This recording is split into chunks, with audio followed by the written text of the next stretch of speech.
नमस्कार सगळ्यांना, स्वागत आहे परत एकदा सर्वांचं आपल्या आवडत्या चॅनलवरती. तर ज्या विद्यार्थ्यांनी JNMची किंवा ANMची स्टडी मटेरियल बॅच जॉईन केली असेल, तर त्यांच्यासाठी स्टडी मटेरियल अपडेट आहे की आजच्या तारखेमध्ये मेडिकल सर्जिकल नर्सिंगचे जवळपास 1600 MCQज आपण त्या ठिकाणी ॲड केलेले आहेत. ज्यांनी हे अपडेटेड MCQ हस्तगत केले नसतील, तर लवकरात लवकर संपर्क करून ते हस्तगत वगैरे करून घ्या. आणि ज्यांना कुणाला जॉईन करायचं असेल या स्टडी मटेरियलच्या बॅचमध्ये अगदी A to Z MCQज तुम्हाला या ठिकाणी मिळण्यावर भर देण्यात आलेला आहे. प्रत्येक टॉपिक वाईज इन डिटेलमध्ये MCQ तुम्हाला प्रोव्हाइड केले जात आहेत. हे वाचल्यानंतर तुमचा नर्सिंगचा सहसा तरी जो काही सिलेबस आहे तो सर्व कवर होईल अशा पद्धतीचे हे सर्व MCQ याच्यामध्ये ॲड केलेले आहेत. आता ज्यांनी जॉईन केलं नसेल किंवा ज्यांना जॉईन करायचं असेल, तर खूप सारे विद्यार्थी विचारतात तर demo PDF.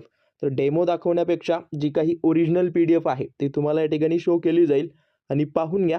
As it is प्रत्येक टॉपिक वाईज इन डिटेलमध्ये दिलेलं आहे. सो वळूयात आपल्या मुख्य PDF कडे.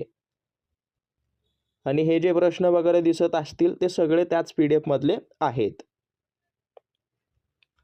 बॅचची ही वैशिष्ट्ये वगैरे आहेत, पाहून घ्या. ANM वाल्यांसाठी अशा पद्धतीनं आहे. टेक्निकलचे जवळपास एक 7000 MCQ अपडेट झालेले आहेत त्याच्यामुळं.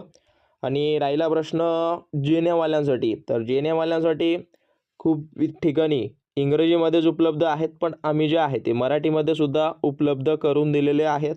सो एक वेळा अवश्य कॉन्टॅक्ट करा. तर या ठिकाणी पहा, मेडिकल सर्जिकल नर्सिंगचा हा पार्ट 3 आहे बरं. ऑलरेडी पहिला आणि दुसरा प्रकाशित केला आहे आणि बाकीचे जे काही अदर टॉपिक आहेत ते सर्व आपण प्रोव्हाइड करून दिले आहेत. आता बघायला गेलं तर याच्यामध्ये 205 पानांची ही PDF आहे. अगदी बेसिकपासून जे काही ॲडव्हान्स लेवलचे प्रश्न असतील ते सर्व कव्हर केलेले आहेत आणि तुम्हाला त्याच ठिकाणी आन्सर्स वगैरे दिलेले आहेत. सो जेवढं होईल तेवढं ॲज इट इज हे वाचा आणि हे तुमच्या सर्व सिलेबसशी निगडीत असलेलं हे PDF स्टडी मटेरियल आहे, ज्यातून तुमचे सगळे प्रश्न कव्हर होतील. पाहून घ्या.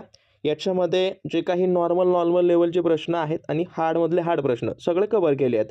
जसं की बघा, लहान मेंदूच्या ट्यूमरची शक्यता पडताळून पाहण्यासाठी कुठली वगैरे चाचणी वगैरे करतात, तर त्याच्यामध्ये ब्रेन स्कॅन वगैरे करतात. ओके, हे जे काही तुमच्या सिलेबसचे प्रश्न आहेत ते सर्व या पद्धतीनं करा.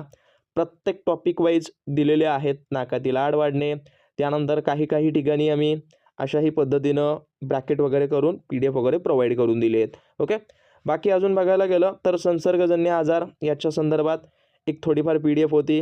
त्याच्यामध्ये खूप महत्त्वाचे प्रश्न